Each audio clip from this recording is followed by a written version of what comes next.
My name is Eslin Spilker, and I'm a physiotherapist at MOOV Physiotherapy. And welcome to our MOOV workshop series, where we explore our in-house specialty programming and share in-depth insights to some of our most commonly asked physiotherapy topics. So to give you a little bit of a background about us, our team is made up of 5 awesome physiotherapists with specialties ranging from acute or persistent pain, pelvic health, sports injuries and rehabilitation, strength and mobility, as well as running, and much more. We operate out of a boutique gym space in the heart of downtown Ottawa. And what we really pride ourselves on are a couple of unique specialty programs, including MOOV to Run, which is a one-on-one customized strength program for runners, as well as running assessments, and both of which we'll touch on a little bit more today. And today I'm joined by one of my 20 to 30 minutes. We are going to hear about his journey with running, as well as discuss 3 big tips or concepts that helped him successfully achieve his running goals. Our goal for you today is to hopefully leave with 1 or 2 helpful tips that might help you in your running journey. And if you have any questions about what we talk about today, please feel free to reach out to myself or to the MOOV Physiotherapy Clinic. And I guess that would be a good place to pass it over to you, Eslin. Why don't you get started and tell us a little bit about your history with running, when you started, and maybe some of the barriers you came up against. Yeah, so I guess the first thing I'd like to share is that I started running maybe in 2012 for the first time. I was on tour for my job, so I was touring across Canada with a theater show. I was the stage manager, and a few of the actors were running, and so I started running with them and by myself, and then I started having a bit of knee pain pretty early on, and one of the actors just said, "Oh yeah, that's gonna go away, like your body's gonna get used to it, so just kind of disregard it." And so I basically ran for a whole summer having knee pain, thinking it's just gonna magically disappear. And it never did. And at the end of the summer, I was like, I gotta stop this, I think. And basically like spend the whole winter being like, did I screw up my knees like for the rest of my life? And then it sort of went away, and I just, had in the back of my mind like, okay, I don't have good knees, I can't run. So, fast forward, I don't know, I saw probably Cindy at MOOV for the first time, I don't know, in 2019 or something like that, just a bit before the pandemic. And for another issue, I have like a hip flexor issue. And so we were working on this, and she just referred to, once this issue is solved, we'll get you running. And I just said, no, I can't run. I have bad knees. And then she sort of unpacked a bit of that myth. So I guess like that's my first concept is, bad knees are really not necessarily a thing. It's more the way Cindy had explained it is like, you've got to build muscles. Like if you have pain somewhere, it's probably that you need to build muscle around that area and strengthen the area so that you can then do a certain exercise. Perfect. Yeah. And I think that's great. Just to summarize your story there, that is such a common story, especially from new runners, as they get into that trap of getting hurt or having pain with running and thinking that it's normal. So we want to kind of debunk that myth right away that running shouldn't have to hurt. And then it leads us right into that concept about thinking you had bad knees and you shouldn't be a runner. So I have a little bit to chat about on that topic. So bear with me here, but hopefully I can provide some good insight. The reality is the majority of healthy people can run.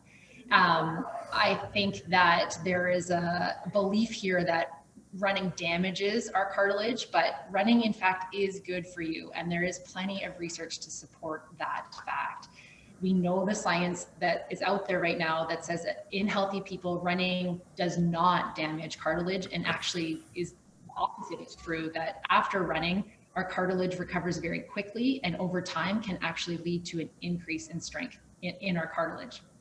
So I think it's important to think about running the way we think about all sorts of other exercise, like swimming and yoga and strength training in the gym. It's just another way to strengthen our muscles, our bones, and our ligaments. Running got a bad reputation at some point, and we often hear, don't run, but we don't often hear don't do yoga and don't work out, it's bad for you. So I think we just need to reframe that and change our mindset a little bit. The trouble with that is that there is that reality that around 80% of new runners get injured within the first year. So they really do support that belief that running is bad, but they're just, for the majority of them, they are just making a very common training error. And we know training errors account for so much of our running related injuries. So that makes sense, I think, in your case. For sure. And my dad has 2 knee replacements based on, his lifestyle. Like, he was a mechanic, he worked on cement floor, kneeling down all of his life with like no protection because, who needs protection kind of mentality. And so he's got knee replacements. So I guess with Cindy, we kind of talked a bit about it and sort of like, well, it doesn't mean your dad had bad knees to begin with. He might have damaged his knees. And then, so it just, I think I kind of mistakenly thought I've got bad genetics, like for bad knees. And that wasn't necessarily the case. It was just kind of like 2 concepts kind of colliding together, and me just thinking that was not a possibility for me.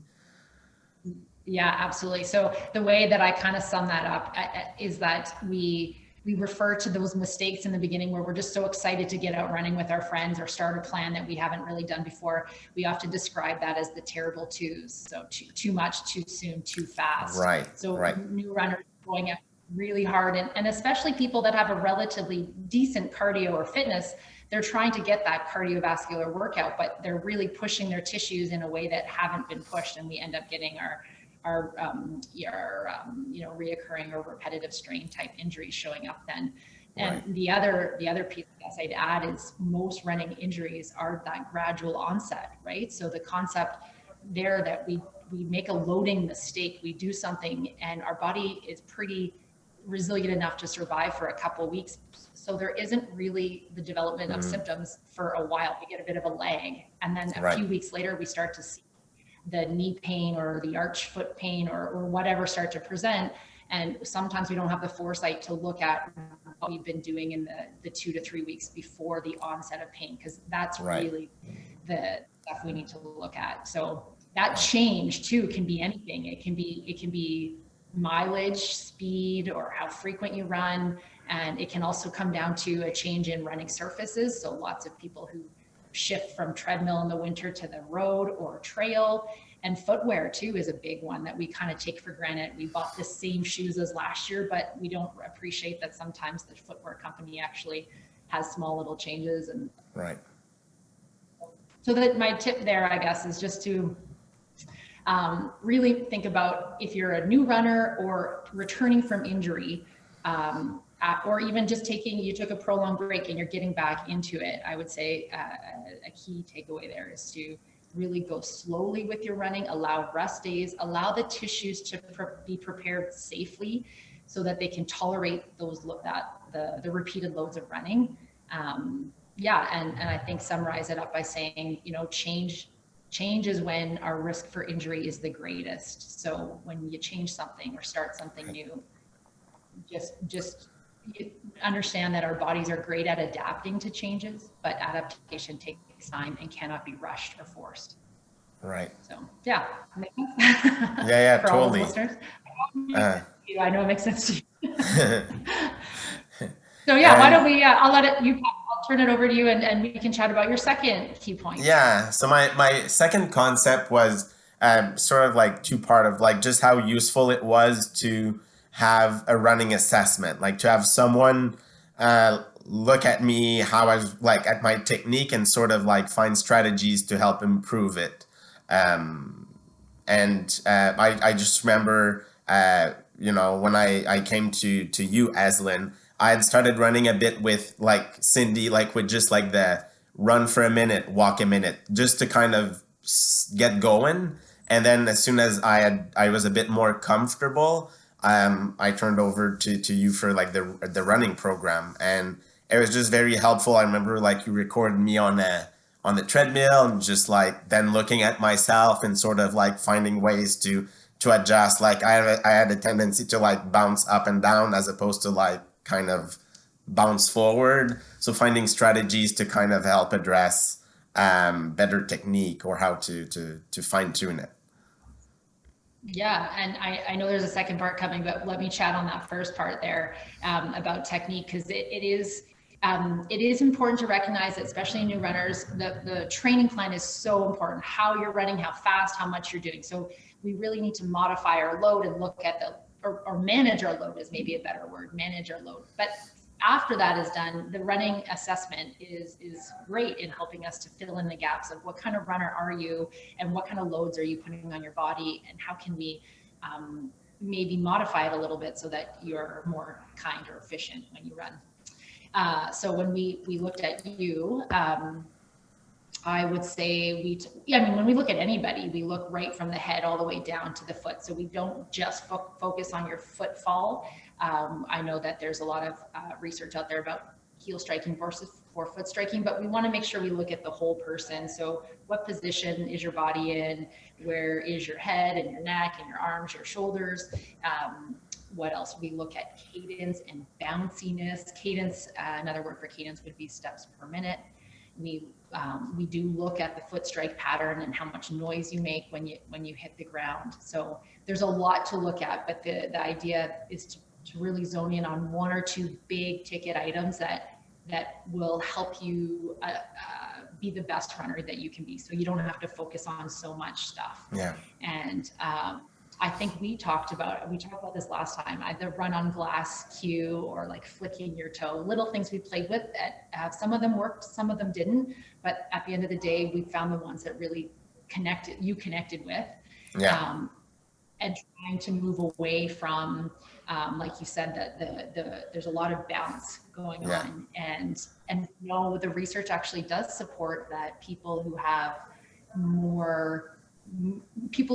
with more knee injuries are likely to be heavy heel strikers or overstriding or have a relatively low cadence. So that you kind of fell into that. We had to somehow get you out of that. Yeah. Yeah, and so I remember finding it interesting to look at myself, to get some techniques, and then to go out on my own and sort of, I remember like you encouraged me to as well, like just find the joy in running, like to sort of like think of technique, but at the same time, forget about it. And so I find there's always like a balance in between. Yeah, the end goal is to have some fun. But then it kind of leads into like the second part of that concept is it was useful in the long term to sort of forget a little bit about it, but remember key points, but to have someone to address minor aches and pains because, they come and they go, right? And sometimes learning like what's important, like I remember being very focused on like, oh, like this part of my foot is like, I maybe hurts a little bit, but then it's sort of like, sometimes it's just something that comes and goes, and sometimes it's something that's a bit more important to address. So I thought that was very helpful to see you on a regular basis in the beginning to just get a better sense of that and get what aches and pains you have to pay attention to too, right? Kind of, yeah. That's an interesting. Yeah, I think there's sometimes too much of a reliance placed on that. We shouldn't have any pain. Now, I know earlier I said that running shouldn't have to hurt, but pain is also a part of life. So we're not looking to suck it up and push through. But if we have a little niggle in our toe and it goes away, like we're not going to worry too much about that. So I think it's nice to have a resource close by that you can talk about which are the things that are concerning and what are the things that are just kind of part of it. So your point about having someone to address your aches and pains, I kind of look at that as maybe even a team of people. One of them could be, a massage therapist or a physio or a healthcare practitioner that just helps you put those fires out when your legs are sore, and they just help you feel better. But I do think we undervalue the importance of having someone provide direct, specific running advice for you and your story, right? And so that's where I would say you want to look at finding the people who are trained in the assessment and treatment of running injuries, just to be more customized for you and your journey. Yeah, and in the So end, you get to learn a bit more about yourself. Like if I think of myself, you were a big support, and then I have a massage therapist that I see regularly as well. And so with those two advice or like assessments, if you would, it's now like helpful, and I know my body a lot better. And so I now do like I have the foam roller. I have like exercises that you've provided. I have exercises that sometimes a massage therapist I've provided, and then and then there's the reality of doing them or not doing them or not doing them all the time, and sort of finding your sweet spot into like knowing your body, knowing what's a reasonable distance for you to do or reasonable pace, and then to sort of navigate those lines. yeah, and I think that actually kind of leads into another point that I think is important that we don't often think about is we have to find a way to balance running with the rest of our lives, right? It's most people are making running as a choice because they like it or there's some mental health benefits, but it's a relationship we have with running, and sometimes we'll go through phases where we're not as strongly in love with it, but finding that balance. So if life does get really busy, if our life loads go up, we're not sleeping, our kids are sick, our jobs are changing, it's not realistic to also think that this is the greatest time to start ramping up our mileage. We only have so much in our tank, and we need to find that key balance between stress and recovery. So I think we need to go easy on ourselves sometimes and remember that we can't just put our head in the sand and just focus on our running training 100% all the time and not appreciate all these other factors. Mental health. We know mental health when we're stressed and when we're physically and mentally exhausted, our risk for injury does go up. So all the more reason to just make sure that all these balls are being balanced. And a good question to often ask yourself when you're in a situation like this is, what is most likely to help my running today? And sometimes the answer is rest, and sometimes it's rehabilitation, right. Sometimes it's starting a strength plan. It's not always more running. Right, and that actually leads into my third concept of building resilience. So doing strength training or persevering, especially through the way I saw it, and you've explained to me, Eslin, is through winter, like to take advantage of, sometimes it's a bit harder to get out during winter to go do running. So take advantage of maybe dropping a run and building a bit more time to do some strength training so that you can then arrive at the summer feeling nice and strong and resilient and kind of build a bit more mileage, or to try and go faster, or both.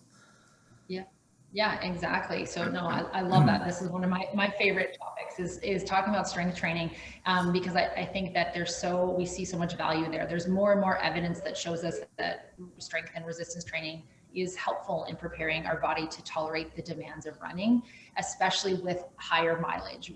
We can see that most new runners or low mileage runners may be able to get away without the strength training, but it doesn't mean that strength training wouldn't make them healthier or fitter. So right.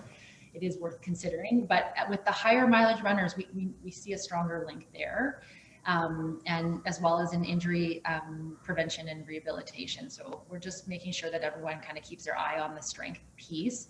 And like you mentioned, in the off season is a great time to maybe focus more on that when our running is down. And then as the mechanical loads of running pick up and we start ramping up our runs in the spring when the snow melts, we can reduce our strength maybe down to one maintenance session a week or something small, meaningful. We can see change with 20 minutes a week. We've seen research come out that does that. So 20 minutes of strength training, maintain the gains you made in the off season while you focus on your running. And then as the fall comes, it makes a swap, and the run mileage might drop in the fall, winter, and you could start focusing more on the strength training stuff. So I think for me, the most important thing to recognize from strength training is that running isn't strength training. So we see people who still like to run and go to the gym, but they only work out their upper body at the gym.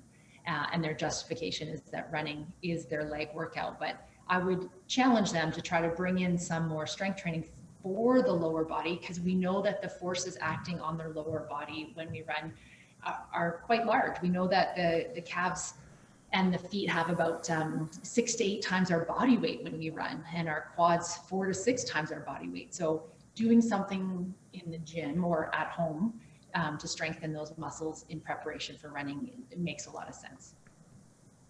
So I don't know, that works for I think that's what you kind of worked on right over the winters. Yeah, totally. And just for myself, you got excited talking about strength training. I get a bit less excited talking about it. Like it for me is always the part that feels a bit harder to do. It's a bit less fun. Like I prefer like waking up thinking I'm gonna go for a run, putting on my running shoes, heading outside and doing it. And it's like great for mental health, like you said. But then strength training is usually a bit more challenging on all accounts. It feels less exciting. It feels a bit less fun. But then I'm always I happy get to have that. done it though. But it's sort of a love-hate relationship. I would agree with that. I think love hate is the way that most people would describe it, but once they see the benefits. And so, I still really love running and strength training. I've had to find a way to work that in and find a way for myself to enjoy it. But I think what I love about it so much is that in practice, I really do see people benefit from strength training. And before I really strongly before I recommended strength training as strongly as I do, there was a lot of focus on stretching. And I think there's just, in my experience, such a big difference between those runners that focus a lot on stretching and those that have a little bit of strength training. We see a difference there for sure in injuries and success rate. So. Yeah. Anyways, so lots more we could talk about, but this is probably a good place to wrap up to let everyone get back to their busy lives. So I'll just start by saying thanks so much, Eslin. I really appreciate your time with this. And for those viewers who are watching, if you guys have any questions or would like to learn more about running, please feel free to reach out to myself at eslin@moovphysiotherapy.ca, or contact our clinic through any of our social channels, our website at moovphysiotherapy.ca. We do offer a free 10-minute virtual consultation where we can talk more about your running goals and if our services are a good fit for you. So if that interests you, feel free to get in touch.